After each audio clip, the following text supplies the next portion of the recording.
Hi friends, I hope आप काफ़ी अच्छी हेल्थ में होंगे और आपकी स्टडीज़ काफ़ी अच्छे से चल रही होगी। अगर आप इस चैनल पर नए हैं तो here is a brief introduction about me. And आज के वीडियो में हम डिस्कस करेंगे मॉडर्न इंडियन हिस्ट्री की रिपीटेड थीम्स एंड टॉपिक्स को based on PYQ analysis of prelims from 2013 to 2022। और एट द एंड मैं आपको कुछ प्रो टिप्स दूंगा जिनसे आपको कुछ इंसाइट्स मिलेगी जो आपको मॉडर्न इंडियन हिस्ट्री में काफ़ी ज़्यादा हेल्प करेगी।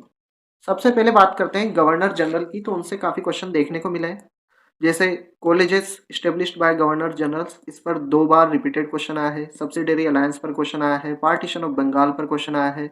इल्बर्ट बिल कंट्रोवर्सी पर क्वेश्चन आया है। तो जो भी इंपॉर्टेंट चीज़ें गवर्नर जनरल ने करी है, ब्रिटिश गवर्नर जनरल्स ने, वॉइस रॉयस ने, तो आपको वो अच्छे से पता होनी चाहिए। और इसको कवर करने के लिए आप स्पेक्ट्रम के एंड में अपेंडिक्स है, वहां से भी आप इस पोर्शन को कवर कर सकते हो। उसके बाद में कॉलोनियल पॉलिसीज और उनके इम्पैक्ट से काफी क्वेश्चन आए, जैसे फैक्ट्रीज ऑफ ईआईसी। फिर उसके बाद में ruining of Indian handicraft, indigo cultivation, introduction into old world, East India Company के क्या एक्सपोर्ट थे, उनसे क्वेश्चन आए हैं। कमर्शलाइजेशन ऑफ एग्रीकल्चर से क्वेश्चन आया है। रोयतवारी सेटलमेंट से क्वेश्चन आया है। तो लैंड रेवेन्यू सिस्टम भी काफी ज्यादा इंपॉर्टेंट हो जाते हैं। फिर इकोनॉमिक ड्रेन से क्वेश्चन आया है और उनको किस किस ने क्रिटिसाइज करा था। तो ये सारी चीज़ें आपको पढ़नी है। कॉलोनियल पॉलिसीज से काफ़ी क्वेश्चन आए हैं, तो आपको ये पोर्शन अच्छे से कवर करना है। उसके बाद में various acts and policies of British era, जैसे government of India act 1919 and 1935 से क्वेश्चन देखा गया है। वुड्स डिस्पैच से क्वेश्चन देखा गया है। गवर्नमेंट ऑफ इंडिया एक्ट 1935 से क्वेश्चन है। चार्टर्ड एक्ट ऑफ 1813 से क्वेश्चन है। ट्रेड डिस्प्यूट एक्ट से क्वेश्चन है। उसके बाद में फैक्ट्रीज एक्ट से क्वेश्चन है। गवर्नमेंट ऑफ इंडिया एक्ट 1919 से तो आप देख सकते हो 2015, 16, 17 एंड 2022 रिपीटेडली क्वेश्चन देखे गए हैं। फिर इसके बाद में क्वीन विक्टोरिया का प्रोक्लेमेशन ऑफ 1858, इससे क्वेश्चन है। तो ये भी काफ़ी ज़्यादा इंपॉर्टेंट है, इस एरिया को आप अच्छे से कवर करिएगा। स्पेशली ब्रिटिश एक्ट, उनसे काफ़ी ज़्यादा रिपीटेड बेसिस पर क्वेश्चन देखे जाते हैं। उसके बाद में इंडियन नेशनल कांग्रेस से भी काफ़ी क्वेश्चन है। इनके जो प्रेसिडेंट है, सेशन है, इनसे काफ़ी क्वेश्चन देखे गए हैं। जैसे Swadeshi movement, Swadeshi and boycott during partition of Bengal. अब इसी से इंस्पायर्ड होकर आप इस क्वेश्चन को कनेक्ट कर सकते हैं। फिर सूरत स्प्लिट से आप रिपीटेड देख सकते हो, 2015 में क्वेश्चन आया, देन 16 में क्वेश्चन आया। तो इस तरीके से पीवाईक्यूज आपकी हेल्प करते हैं।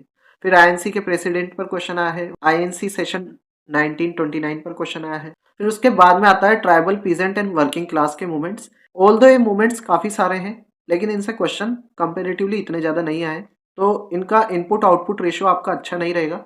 तो आप जो पॉपुलर मूवमेंट्स हैं उनको पढ़ लीजिएगा। और अगर इस पोर्शन को याद रखने में आपको ज़्यादा दिक्कत आती है, ये फैक्चुअल है इस कारण से, तो आप इसको इग्नोर भी कर सकते हो। पहले आप इंपॉर्टेंट टॉपिक्स को अच्छे से कर लेना। मेनली ट्राइबल रिवोल्ट पे क्वेश्चन देखा गया, संथाल अपराइजिंग पर क्वेश्चन देखा गया, तिभागा मूवमेंट पर क्वेश्चन देखा गया है। ऐसे ही रिवोल्यूशनरी मूवमेंट्स पर भी क्वेश्चन आए हैं, बट काफ़ी कम है। जैसे गदर पर ही देखा गया है मेनली 2014 में, देन 2022 में। तो इसको भी आप लो प्रायोरिटी में कंसिडर कर सकते हो। कवर तो कर सकते हो, लेकिन ज़्यादा स्ट्रेस होता है तो इसको आप इग्नोर कर सकते हो।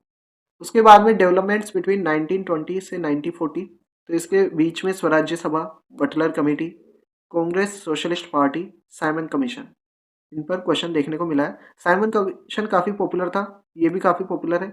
और ये थोड़े से रैंडम क्वेश्चन थे, लेकिन फिर भी आप इनको गांधी जी से जोड़कर इस पोर्शन को कर सकते थे। और ब्रिटिश के टाइम पे जो कमिटीज हुई थी उन पर भी आप एक बार नज़र डाल दीजिएगा, उनसे भी क्वेश्चन देखने को मिल सकते हैं, तो आप उनको अच्छे से पढ़ के जा सकते हैं। उसके बाद में डेवलपमेंट्स आफ्टर 1940, उससे भी क्वेश्चन देखने को मिला है। जैसे क्रिप्स मिशन से आपको 2016 एंड 2022 में क्वेश्चन देखने को मिला।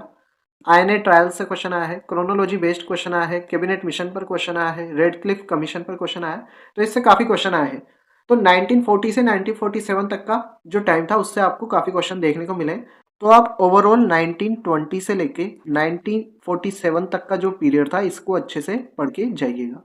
इसके बाद में गांधीयन मूवमेंट से भी काफ़ी क्वेश्चन आए हैं। क्विट इंडिया मूवमेंट पर आपको रिपीटेड क्वेश्चन देखने को मिला है। गांधी इरविन पैक्ट पर क्वेश्चन देखने को मिला है। चंपारण सत्याग्रह पर क्वेश्चन है। आइडियोलॉजी ऑफ गांधी पर क्वेश्चन है। सोल्ट मार्च पर क्वेश्चन है। रॉयलेट सत्याग्रह पर क्वेश्चन है। तो इन सारी चीज़ों पर आपको क्वेश्चन देखने को मिले और गांधी जी पर रिपीटेडली क्वेश्चन देखने को मिले। तो गांधी जी से रिलेटेड जो भी चीज़ें हैं वो काफ़ी ज़्यादा हाई प्रायोरिटी में हो जाती है। इसके बाद में और भी पर्सनैलिटीज बेस्ड क्वेश्चन देखे गए, जैसे Ishwar Chandra Vidyasagar, Jawaharlal Nehru, Rabindranath Tagore, Rakhmabai case, Sakharam Ganesh, personality and book से रिलेट करके क्वेश्चन देखा गया। तो ओवरऑल पर्सनैलिटीज वाला जो अपेंडिक्स है स्पेक्ट्रम बुक के एंड में, उसको आप पढ़ लीजिएगा। वहां पर सारी मेजर पर्सनैलिटीज को कवर करा गया है, उनके कॉन्ट्रीब्यूशन को, उनकी बुक्स को भी कवर करा गया है।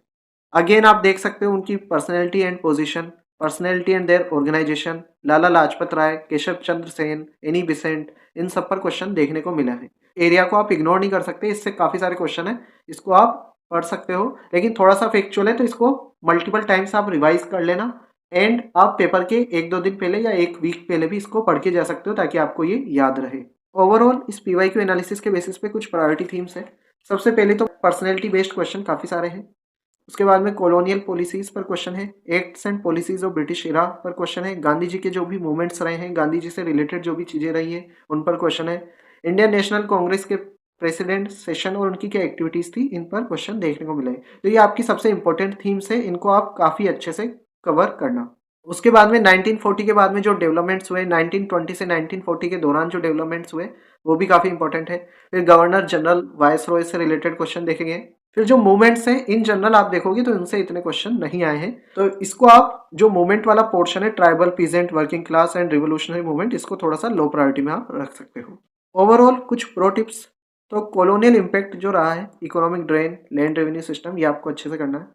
की पर्सनैलिटीज़ हैं उनसे रिपीटेडली क्वेश्चन देखा गया है, तो पर्सनैलिटी बेस्ड चीज़ों पर आपको अच्छे से फोकस करना है, उनके क्या कंट्रीब्यूशन थे, उनकी क्या आइडियोलॉजीज थी, बुक्स कौन सी थी, ये सारी चीज़ें आपको अच्छे से पढ़नी है। इंडियन नेशनल कांग्रेस से भी क्वेश्चन देखा गया है, तो इनके जो सेशन है, प्रेसिडेंट रहे, इनकी जो एक्टिविटीज़ रही है उनको आप अच्छे से करिएगा। फाइनली गांधीयन फिलोसफी पर क्वेश्चन है और ब्रिटिश एक्ट एंड पॉलिसीज पर क्वेश्चन है। तो ये 4-5 चीजें जो आपको मॉडर्न इंडियन हिस्ट्री कवर करते वक्त याद रखनी चाहिए, और अगर आप इस तरीके से पढ़ोगे तो आप इस पोर्शन को काफी अच्छे तरीके से टारगेटेड मैनर में यूपीएससी आईएएस प्रीलिम्स के लिए कवर कर पाओगे। अगर आपको ये वीडियो पसंद आया हो तो इसे लाइक जरूर से करिएगा, अपने फ्रेंड्स के साथ में भी आप इसे शेयर कर सकते हो, और अगर आपको ऐसा ही कंटेंट चाहिए तो इस चैनल को जरूर से सब्सक्राइब करिए।